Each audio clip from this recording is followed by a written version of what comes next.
everybody. It is I, Shinto. I'm here with my dad once again for our Nerds with a Cause podcast. This is episode 6, part 3, dealing with My Hero Academia. Now, remember, our podcast now are going to be done 3 days out of the week instead of just one. We'll do a Saturday one every now and then. But, I can hear that, by the way. Yeah. Hold off on a second on that. Like I said, it's going to be on Monday, Wednesdays, and Fridays. Shorter podcasts, but we're going to be releasing them more, so you guys can listen to them a little bit easier than having them all for over an hour. So, like I said, it's My Hero Academia. So we've talked about the villains in the last podcast, and the podcast before that, we're just talking about the basic of the series in some sense.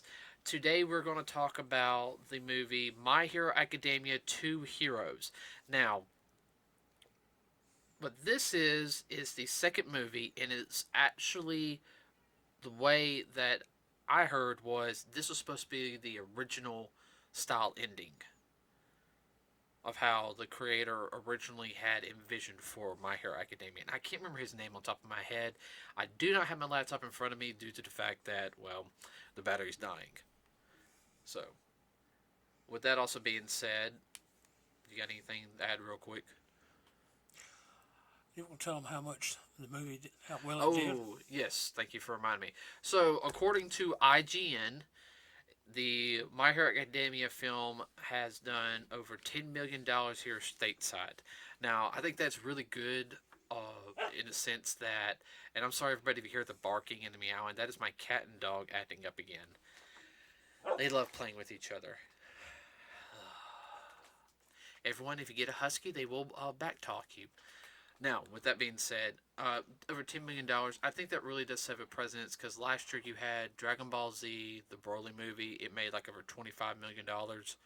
Now, but Dragon Ball's been around, what, forever? I think Dragon Ball, it was either 87 or 86 when it originally came out in Japan. I'll have to double check on that. It hit stateside originally in 95, but Dragon Ball Z hit stateside in fall of 96, my 7th grade year. And then it went to Cartoon Network. It got really big. But My Hero Academia has gotten a pretty good following. But that's still not bad, $10 million. That's also starting to show that films other than like the Studio Ghibli films, which are good films. They really are. But they're also backed by Disney too. It really shows that there is a market for having these movies out more and more. They can compete in the box office with some of the other films. They might not do as good because they might have a more niche audience. But I mean, unless you get like something like Pokemon. Well, there's a bigger niche audience out there than what most people realize. Oh yeah, and that's something I'm hoping in the future that the studios, not just the studios, but the movie theaters will realize, hey, we can let this on and people will come to it. They might see it 2 or 3 times. We'll make our money back from having this on here. Because, most anime people are going to want to go see it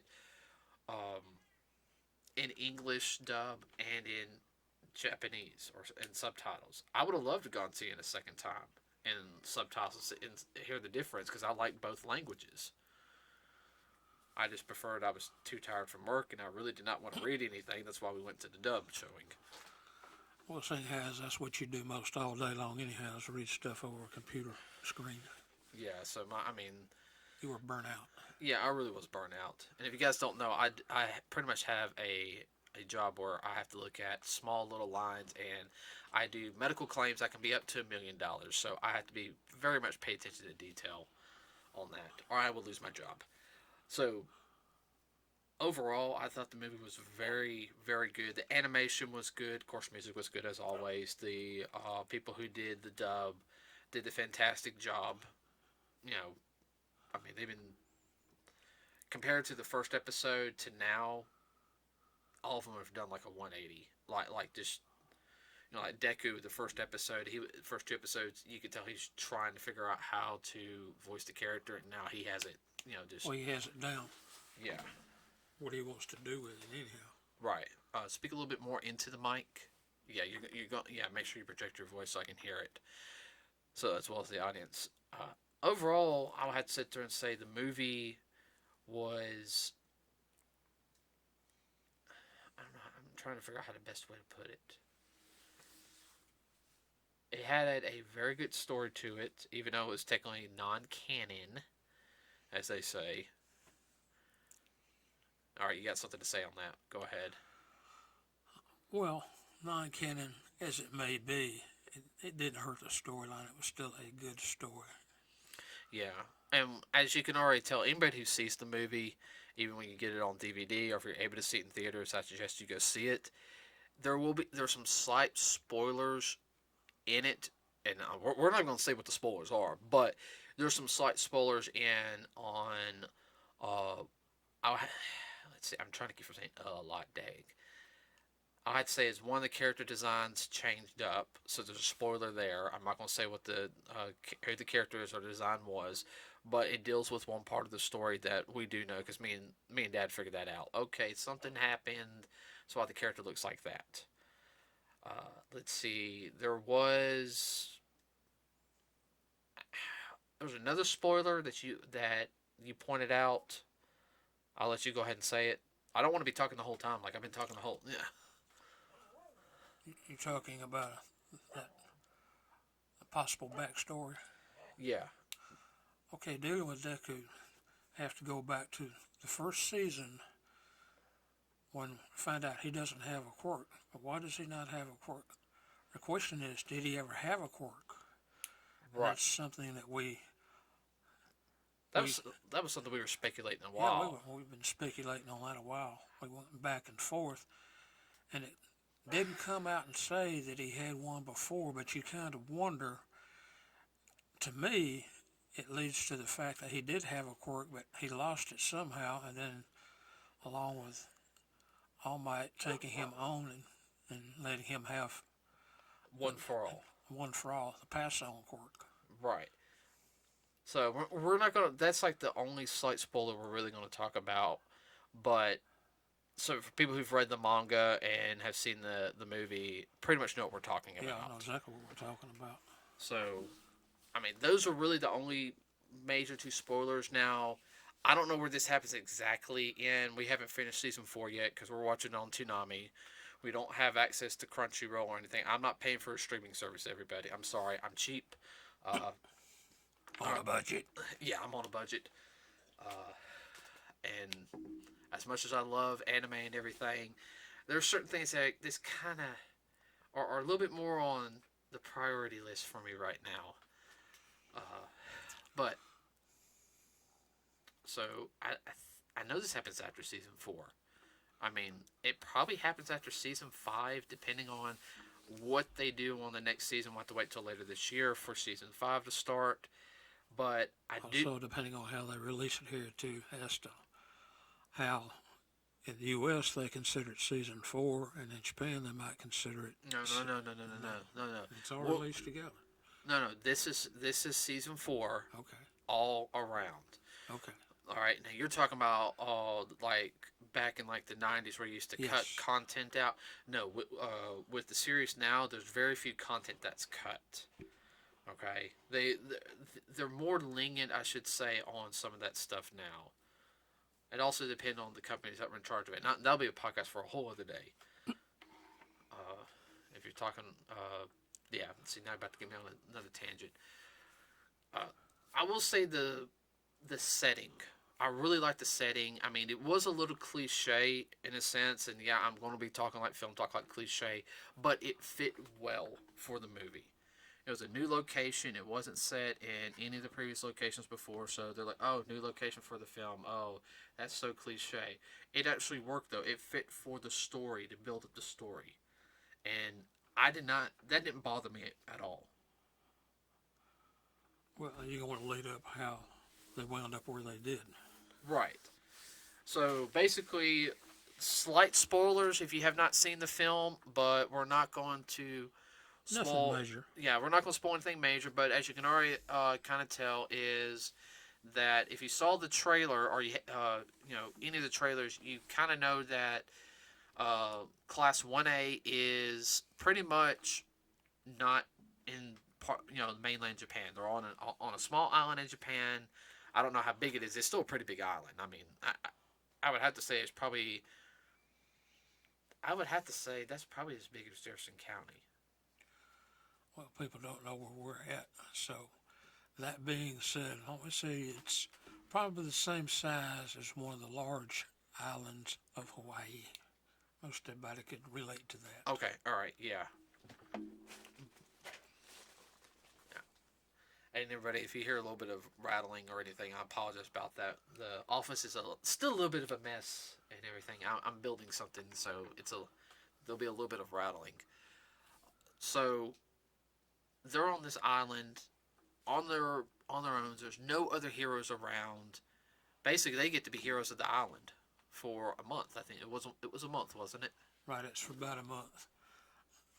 To lead up, they got volunteered, and they were asked to. They were volunteered, and they volunteered themselves to take on this job. A new hero is supposed to come to the island. It's going to be about a month transfer before one could actually show up. Yeah, or like a small team of heroes and everything. It's basically the heroes are retired out, and it's not. This is a type of job where you want a hero who can do everything and anything for the community. It's not necessarily you're going to find any bad guys. The worst thing you might have to worry about is somebody like a noise complaint. But still, you need somebody strong there just in case, because villains can come at any time. It's kind of like a small town with a small one-horse town that has two cops. Yeah. But but it was also partially a tourist destination. It's a tourist destination. And I think it's about 6 hours from mainland Japan is what they said. By air. Yeah, by air. So that's still that's a good way. That's like on the border of like the Japanese waters. I'm guessing. In a sense. Well, was it 6 hours? No, it couldn't have been 6 hours. Well, it was 6 hours for the little thing to fly like the drone, but for them, okay. It might have been 2 hours. Yeah, could just fly pretty quick. Cause 2 hours that would from Japan, that'd put you over to China pretty quick. Yeah, but they're doing everything from finding lost animals, finding cats out of trees. Charging up tractors because the person won't buy a new battery, as well as helping out somebody who threw their back out. Helping a little old lady across the street. The usual Boy Scout stuff. Yeah, yeah, and that's fine because that's all part of their job. Keeping kids from drowning, getting pulled by an undertow. That does happen in it. Like a kid gets pretty much pulled out of the current pulls them out a little farther than what it's supposed to be, and that can happen if you ever swim in the ocean. And you're gonna have medical emergencies, right? And of course, some kid playing with matches is gonna start a fire, right? So just basic stuff like that. Life happens. So pretty much they're running themselves ragged because they're getting called left and right, and like you said, it's good training for them because they're being left on their own. They're having to be responsible adults. They're only, I'm guessing around this one about 16, 17, because this, we know this happens in the future a little bit. Right. So I don't know if this is like partially like the summer of their second year. How they had the training camp. So this is like the summer of their second year. Except they're not supervised. They're on their own. Of course, now they can still call for help if they need it, but the Hero Society figured that with what little goes on here, that they're more than adequate to meet whatever needs may be. Right. But as we all know, that's not how these movies work. So, of course, some villains show up. Life happens. Right. Life happens. Villains show up, and pretty much the basic of the story is one of the... if you guys have also seen the preview, there's 2 kids involved in this. I'm not going to say what their quirks are or all that. But it's a brother and sister. Sister's older, the brother's younger. One likes heroes, one doesn't. So, of course, there's the kid who cried wolf scenario. That's really what that one scenario was. Child Who Cried Wolf, and then finding out we really need help, and some more stuff happens, because the villains are looking for them for a particular reason. Yeah, they don't know why. The kids don't know why. Neither will Class 1A does not know why, but it eventually does come out in it why they need it. And it is very important for the main villain, why he's looking for, the particular child or children. I'm trying to avoid spoilers as much as I can, but you got something to say? No, I'm following along. No, the children are, like you say, they don't have any clue why they're being hunted. They really don't figure out that children are being hunted to start off with. They just know some villains showed up and they don't know why. Like, why are these guys here? I mean, there's nothing here for them. Right. But, they take action. They start, hey, let's get all the civilians out of here first, And that's one thing that I really did like. They have a plan, and they put a plan into action. They formulate a plan pretty much on the run. They don't have time to really think it complete. Well, they already had they had rescue team, assault team. Right. Assault team take care of the villain. Rescue team is get all civilians out, which was very good format. So they're already doing like somewhat teamwork on that. Already planning like which people are good to hold off the villains. When we get all the civilians away, then we can all tackle in. Now there's 4 villains. There's one who's bandaged up like a mummy. There's one who uses her hair. There's one who looks like a giant wolf. They call him Chimera. And then there's 9. What? Something about Chimera. Yeah, I'll talk about Chimera here in a second. Okay.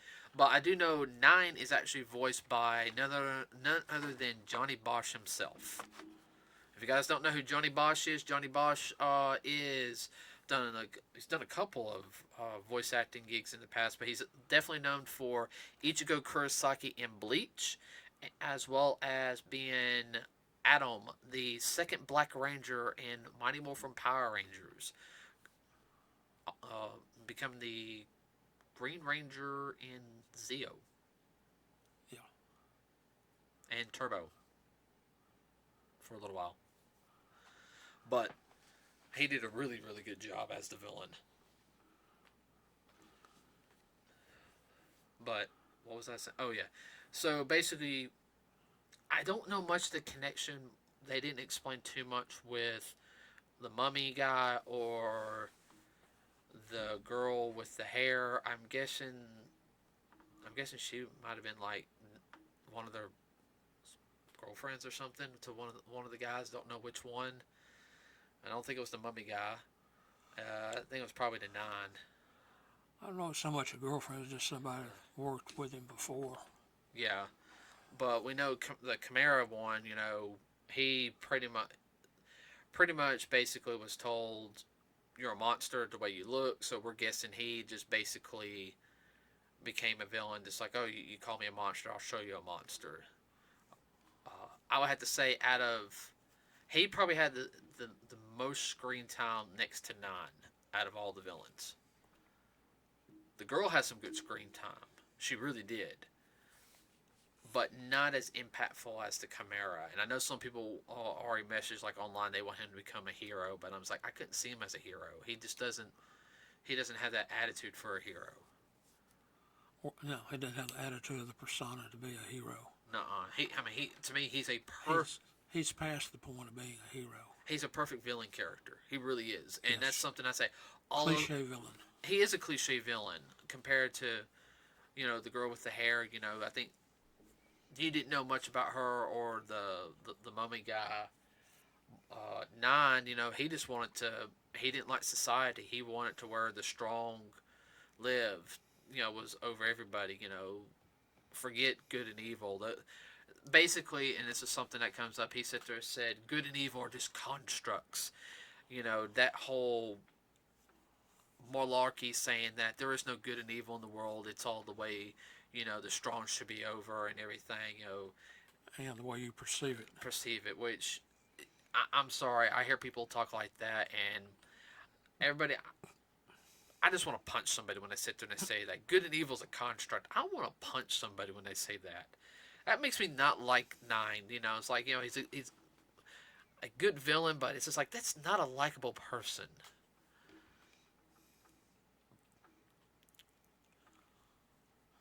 I agree. He is not a likable person. He's definitely dysfunctional. Of course, so is the girl. She's dysfunctional also. Oh yeah. What come across to me about Nine is, in his own way, he wants to progress as a villain or whatever. He wants to move up into the hierarchy. Definitely. Yeah, but he wants to go his own route. Yeah, go his own route. Yeah, so I mean, there is a connection with him with the League of Villains, but it's like he's only using the League of Villains for his own personal right to get ahead. And this was kind of like a job for them to do, but yet he can see a personal thing in it. Not only is it a job, but hey, not only can I get ahead in the League of Villains, but this might help me actually become the head of the League of Villains. Well, if he did what he wanted to do, yes. I mean, let's be honest. I mean, his quirk was massively powerful, and everybody. I'm not just saying like. I mean, if he got to do what he wanted to do, he could use his quirk like the way he wanted to use it. I mean, he could cause some devastation. I mean, and I'm talking about like. I don't know if he could go up against All for One, but I mean he would probably give All for One a run for his money. A run for his money. I think All for One would still come out on top. I think All Might would too, at full strength. But I don't think they would come back unscathed either. I mean he was that powerful. Well, he could definitely become a number two, or else become his equal, in that, you work this side of the street and I work the other side. We meet in the middle when we have to. Right. I mean, like, he could sit there and be like, okay. This is my territory, not your territory. Right. Now, overall, the ending arc, the final fight in it, I thought was very well set up. I actually really, really enjoyed everything leading up to the final fight. I mean, I enjoyed everything else, but I mean, it showed them. I'm trying not to spoil too much. In a couple of months, I'll do like a full breakdown spoiler. In a couple of months, that's my rule here at Nerdswithacause is we'll talk about it, and then we'll do like a breakdown spoiler of everything. Just because if you haven't seen it, in a couple of months, that's not our fault anymore. That's your own fault, okay? But I love how they were doing all the planning, and everybody in the movie had a time to shine. Well, in most of them, they went above and beyond. That, of course, as a hero, that's what you're supposed to do, and this gave them a time to do that. And some of them had been in that situation once before. Right. And the fact is they were already thinking ahead. Like, you had the people who were pretty much non-combatants. They were doing this, already preparing. But I'll have to say the ending of it was very shocking. I love the final fight. I thought that was really, really well done. I thought the animation worked very well. My dad's messing with the toy truck that's on the desk. Hey, sue me. No, thank you. Wouldn't get anything. Exactly. You done got it. Yeah. Yeah, but I have toys around the desk so we can like fiddle with stuff as we're talking. But the music fit in. I mean, we heard the music during the when Deku was trying to save Eri, and we heard the whole score, the whole song, the whole time. And it was a somber song, but it fit with the fight, in my opinion. It helped carry it. I think right. That's the word you're looking for. Well, it was because the whole fight, also the final part of the fight, was very emotional. It wasn't. There's a reason why it's emotional, everybody. but I can already sit there and tell, some people said, yes, this, supposedly the rumor was that this was the last movie. And so there'll be no more My Hero Academia movies. Okay, I'm not trying to be mean. As popular as it is, there'll probably be another one. Well, there's too much of a setup for them not to have one. If they don't, it would be like when I was growing up. Even as a small child, they had a thing. They called them serials, where they would have each week they would have a different part of a movie. They were like 30-minute movies. Move a little closer to the mic. Okay, yeah. a little closer to the mic. Yeah. 30-minute movies. You go to the movie every weekend, and then they'd have like chapters, and then they show the next chapter. And that's the way this came across to me. It's just set up. It's like, well, you left me hanging. Now, what are you gonna do next? So and so did this. So and so did that. So and so's over here. So and so didn't die, but right, and that's actually a good podcast. We can talk about the old serials. They kind of do that with some. They'll do limited edition like series or something. Yeah, that's what the word said. It's for the advent of TV per se. Now I saw them when I was little on Saturday morning TV when I was a little kid. Yeah, kids nowadays don't know about that type of stuff. That'll be a discussion for another day. Oh yeah. Now the one thing with that they did sit there and state, there was a little thing stating with One for All. I know some of you guys are speculating this and this on it. Some things happen that you wouldn't expect to happen. That's all I'm going to sit there and say. It would, of course, it's called Two Heroes. So, guess what? It's like you see the picture of Bakugo and Deku together in a fighting stance. Yes, they fight together, and they fight together even at the beginning, during like a mid-fight, and they still have their differences, but they put their differences aside when it comes to defeating the villain. Like, even Bakugo's like, get up you dang, or I was going to say, get up you damn nerd. It's like, he's always going to sit there and say that to him, in my opinion. He's never not ever going to call him a damn nerd. He's always going to sit there and say flat out that that language, but at the same time, he's not going to yell at him if he's like doing something. He's going to go along with him because he knows, well, as much as I really don't like the fact that he's as good as me or just below me as in his mind, he's good enough to help me. As much as I hate to admit it. Right. So, the movie ends on a good part. I will say this. Here's the reason why I don't think it's the last movie, and it's not the end of the series, and this is not the final arc of the series, because, okay, spoiler here, Shigaraki's not defeated, okay? That's the only thing I'm going to sit there and say. Shigaraki does make an appearance in the film. He's not defeated, so guess what? It's not the end of the series. Okay, boom. That's the only major spoiler I'm going to put out there, because a lot of people will say this is it. This is the end of the series. Nope. Nope. Nope. I'm going ahead. I'm going to debunk that now. That's the only spoiler I'm going to sit there and say, because even in the manga, they've only reached now where they're in their second term in the manga. Yeah. And supposedly a lot of stuff has happened. I'm not sure, because I'm trying to stay away from the spoilers. Even though I was at Books A Million the other day, I saw, I saw Books A Million. I saw the My Hero Academia Vigilantes manga. Get some things taken care of. I might start picking that up. But I thoroughly love the movie. I don't do a rating system on, 10 out of 10 or stuff. I think that gets too cliche in my opinion. This is a movie you can go see. If you never see My Hero Academia, you might be lost in it, but you can still enjoy the film. You can still definitely enjoy it. And guys, if you have a girlfriend, both y'all sit down there and watch it. I'll tell you right now, girls, take 2 hankies. Guys, take 3. Yeah, there's some pretty emotional spots. You just kind of like, wait, what? That's especially happened? if you're a nerd. Yes. All right. Because we heard some people crying in the audience, like in ours.